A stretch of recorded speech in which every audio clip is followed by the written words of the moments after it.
नमस्कार, आप देख रहे हैं सीजीवाल। मैं हूं रुद्र अवस्थी। आपका स्वागत है हमारे इस शो में जिसका नाम है हफ्तावाल, जिसमें हम इस हफ्ते छत्तीसगढ़ और बिलासपुर की खास खबरों के पीछे की खबरों पर बात करेंगे। हाल ही में प्रदेश के निगम मंडलों में हुई नियुक्ति पर बात होगी और समझने की कोशिश करेंगे कि अटल श्रीवास्तव को पर्यटन मंडल का अध्यक्ष बनाने के क्या मायने हैं। इसका खासकर बिलासपुर की राजनीति पर क्या असर होगा, इस पर भी बात होगी। कांग्रेस की साइकिल रैली, गोबर की घपलेबाजी सहित और भी कई मुद्दे हैं जिन पर बात करेंगे। आइए शुरू करते हैं आज का शो। छत्तीसगढ़ में पिछले 2.5 साल से कांग्रेस की सरकार है। कांग्रेस को करीब 15 साल लंबे इंतजार के बाद सत्ता मिली है। सत्ता में वापसी के लिए पूरी ताकत झोंकने वाले जमीनी कार्यकर्ता अब सत्ता में हिस्सेदारी के लिए इसी तरह लंबा इंतजार कर रहे हैं। सियासी रवायत के मुताबिक उन्हें उम्मीद है कि प्रदेश के निगम मंडल, आयोग वगैरह में उन्हें जगह मिल जाएगी। इस बीच किसी चुनाव या दूसरी वजहों से लाल बत्ती की लिस्ट रुकती रही है। पहले एक लिस्ट जारी हुई थी, गुरुवार को दूसरी लिस्ट भी जारी हुई, तो लोगों की उम्मीदें पूरी नहीं हो सकी।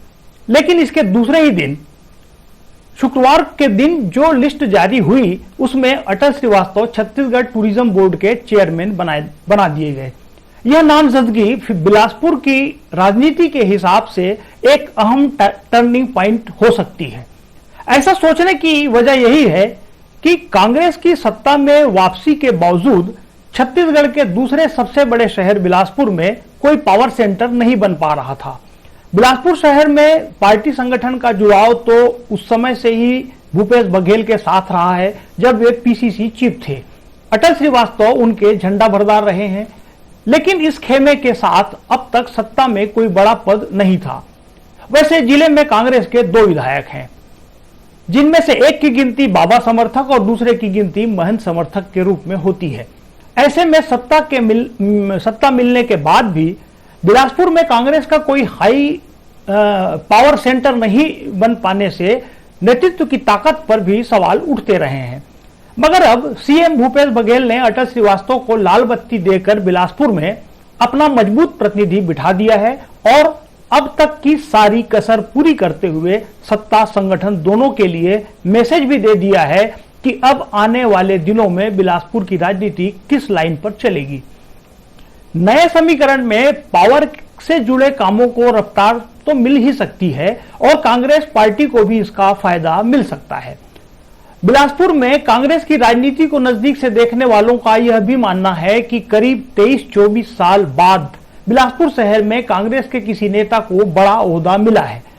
अटल श्रीवास्तव का कद बढ़ने से पार्टी फिर से बीआर यादव के दौर में लौट सकती है। यह इत्तेफाक है कि अटल अपने शुरुआती दौर में बीआर यादव के साथ जुड़कर काम करते रहे हैं और नई जिम्मेदारी मिलने के बाद वे यादव जी की लाइन को आगे बढ़ा सकते हैं।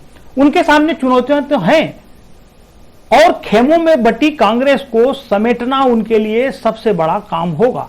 लेकिन अपनी टीम को साथ लेकर उन्होंने जिस तरह महापौर और फिर जिला पंचायत चुनाव में कामयाबी दर्ज की है और उनके नजदीकी प्रमोद नायक हाल ही में जिला सहकारी बैंक के अध्यक्ष बनाए गए हैं, उसी तरह टूरिज्म बोर्ड के चेयरमैनशिप मिलने के बाद अब वे शहर में कांग्रेस की सियासत को नई लेंथ लाइन दे सकते हैं। पिछले कुछ समय से कांग्रेस पार्टी सड़क पर उतरकर केंद्र की बीजेपी सरकार के खिलाफ विपक्ष की भूमिका निभा रही है। कांग्रेस ने आम लोगों से जुड़े महंगाई के मुद्दे पर यह मुहिम चालू की है। समय समय पर पार्टी के लोग इसे लेकर धरना प्रदर्शन करते आ रहे हैं। इस सिलसिले में छत्तीसगढ़ प्रदेश कांग्रेस के अध्यक्ष मोहन मरकाम भी पिछले हफ्ते महंगाई के खिलाफ साइकिल रैली में हिस्सा लेने बिलासपुर आए।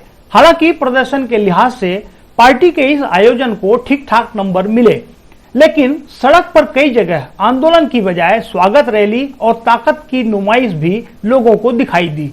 जिस तरह लोगों ने फूलमाला पटाखा के साथ स्वागत किया, उससे महंगाई का मुद्दा कहीं छिप सा गया।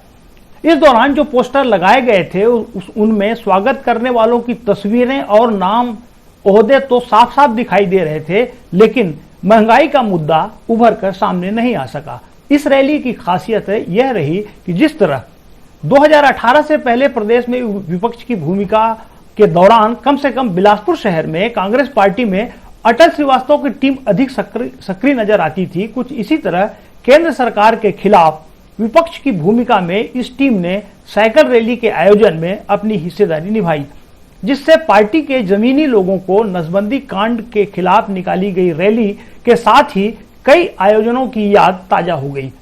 इस साइकिल रैली की एक खासियत यह भी थी कि पीसीसी चीफ मोहन मरकाम ने मॉडर्न किस्म की साइकिल की बजाय पुराने तौर तरीके की साइकिल पर चढ़कर प्रदर्शन में हिस्सा लिया। मजेदार बात यह है कि मोहन मरकाम के लिए इस तरह की साइकिल बिलासपुर नगर निगम के पार्षद परदेसी राज ने मुहैया कराई। वे अनुसूचित जनजाति के लिए रिजर्व वार्ड नंबर 40 बंसीलाल धीटहरे नगर से पार्षद हैं और MIC मेंबर भी हैं। आज के दौर में भी वे इसी साइकिल पर चलते हैं और अपने वार्ड में साइकिल के जरिए ही लोगों तक पहुंचते हैं। इस तरह एक आदिवासी पार्षद की साइकिल ही एक आदिवासी पीसीसी चीफ के काम आई। बीते हफ्ते तखतपुर इलाके से एक दिलचस्प खबर आई। यह खबर तब बनी जब राज्य महिला आयोग की पूर्व अध्यक्ष और बीजेपी की टिकट से तखतपुर सीट पर पिछला चुनाव लड़ चुकी श्रीमती हर्षिता पांडे ने गौठान से गोबर गायब होने और योजना में भारी भ्रष्टाचार का आरोप लगाया। गनियारी ग्राम पंचायत में अवैध गोबर में लाखों रुपए के भ्रष्टाचार को लेकर उन्होंने कलेक्टर को ज्ञापन सौंपा और जांच की मांग की। वैसे तो यह भ्रष्टाचार, घपलेबाजी, लिपापोती और पर्देदारी से जुड़ी खबर है, लेकिन इस खबर की दूसरी तरफ यह भी नजर आता है कि छत्तीसगढ़ में अब भ्रष्टाचार के मुद्दे भी गोबर के आसपास सिमटते जा रहे हैं। वैसे छत्तीसगढ़ देश में अपनी तरह का पहला प्रदेश है जहां सरकार लोगों से गोबर की खरीदी कर रही है।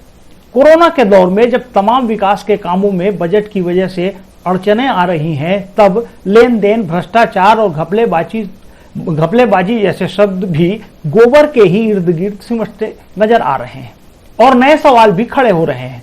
छत्तीसगढ़ के गांवों की परंपरा के मुताबिक घर आंगन की लिपाई पुताई गोबर से की जाती है, लेकिन यदि गोबर ही भ्रष्टाचार का साधन बन जाए तो क्या उस पर भी लिपापोती हो सकती है?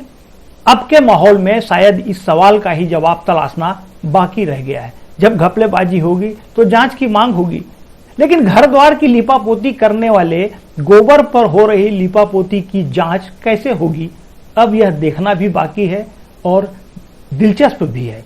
हम सबको याद है कि बिहार में चारा घोटाला हुआ था तो लोग मजे लेकर कहते थे कि मवेशियों का चारा लोग खा गए, लेकिन अब क्या कहेंगे। हाल ही में पुरानी फाइलों के बीच एक स्मारिका पर नजर पड़ी। इस फोल्डर में सीपत के NTPC बिजली घर के शिलान्यास समारोह का ब्यौरा तस्वीरों के साथ छपा हुआ है।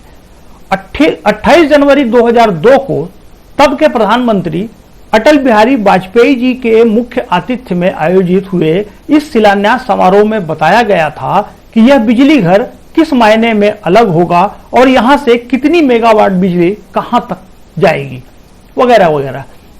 बड़ी बड़ी बातों के बीच यह भी सुना गया था कि इस परियोजना से सीपत इलाके की गरीबी हटेगी और अंधेरा भी घटेगा। समय का पहिया करीब 19 बरस घूमकर जिस मुकाम पर पहुंचा है, वहां NTPC के पुराने फोल्डर के बरक्स कंप्यूटर स्क्रीन पर दिखाई दे रही इस खबर पर भी नजर पड़ती है, जिसमें कहा गया है कि विकास के नाम पर NTPC ने 8 गांवों को ठेंगा दिखा दिया है। पिछले 5 साल से मैनेजमेंट और इन 8 गांवों के सरपंचों के बीच कोई मीटिंग नहीं हुई है। ऐसे में सवाल उठ रहा है कि इलाके की तरक्की के लिए दिए जाने वाले CSR फंड का उपयोग आखिर कहां हो रहा है। बिजली घर की ऊंची ऊंची चिमनियों से धुआं लगातार उठ रहा है। दूर दराज कोने कोने तक बिजली पहुंचाने का दावा भी हो रहा है, लेकिन इस बिजली घर के लिए अपना सब कुछ देने वाले 8 गांव के लोगों की जिंदगी में अब भी अंधेरा पसरा हुआ है। हमने कुछ दिन पहले यह खबर भी दिखाई थी कि NTPC के राखड़ बांध से उड़ने वाली राख से किस तरह आसपास के लोगों का जीना दुभर हो गया है। CSR मद को लेकर NTPC का यह रवैया देखकर सोचना पड़ता है कि क्या कुदरत की सौगात के रूप में मिले संसाधनों की वजह से इतने बड़े बड़े प्रोजेक्ट हम पर लाद दिए जा रहे हैं। इनके एवज में हमें राखड़, धूल, धुएं के साथ बीमारी जैसी दूसरी दिक्कतों का रिटर्न गिफ्ट हमें मिल रहा है और हमारे वोट से चुने हुए जनप्रतिनिधि से लेकर आम आदमी तक कोई भी नहीं पूछ सकता कि CSR मद का पैसा कहां खर्च हो रहा है साहब। बीजेपी के वरिष्ठ नेता और पूर्व मंत्री अमर अग्रवाल ने कुछ समय पहले सत्ता पक्ष पर गंभीर आरोप लगाए थे।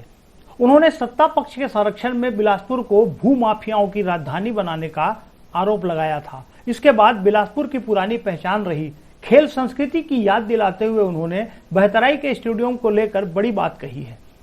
खेल संस्कृति की वजह से बिलासपुर को पहचान देने वाले बड़े नामों का जिक्र भी उन्होंने किया है। उनकी इस बात में दर्द भी झलकता है कि बिलासपुर के स्पोर्ट्स कल्चर को जिंदा रखने और इसे नई ऊंचाइयों तक पहुंचाने की गरज से ही बहतराई में स्पोर्ट्स कॉम्प्लेक्स का निर्माण शुरू करा गया था, जिसमें 135 करोड़ रुपए से भी अधिक अब तक खर्च हो चुके हैं। यहाँ एस्ट्रो टर्फ मैदान भी बन गया है, लेकिन बदकिस्मती यह है कि स्टेडियम अभी तक हैंडओवर नहीं किया जा सका है। बिलासपुर के जाने माने हॉकी खिलाड़ी राकेश शर्मा से जब इस बारे में पूछा गया तो उनका कहना था कि काफी लंबे इंतजार के बाद बहुत मुश्किल से बिलासपुर में स्पोर्ट्स कॉम्प्लेक्स को मंजूरी मिली थी। व्यवस्था के जिम्मेदार लोग इससे कितना लगाव रखते हैं इसका अंदाजा इस बात से ही लगाया जा सकता है कि इस स्टेडियम को अब तक हैंडओवर भी नहीं किया जा सका है। राज्य सरकार का कोई विभाग इसे लेने को तैयार भी नहीं है। एक तरफ से स्टेडियम अब गिरने भी लगा है। खेल के आयोजन कब होंगे, यह स्पोर्ट्स कॉम्प्लेक्स खिलाड़ियों से आबाद कब होगा, यह कहना तो मुश्किल है, लेकिन खेल प्रेमियों के शहर बिलासपुर को मिली इस नई सौगात को बेहतर बनाने और शहर के लोगों को इससे जोड़ने के लिए पहल भी जरूरी है।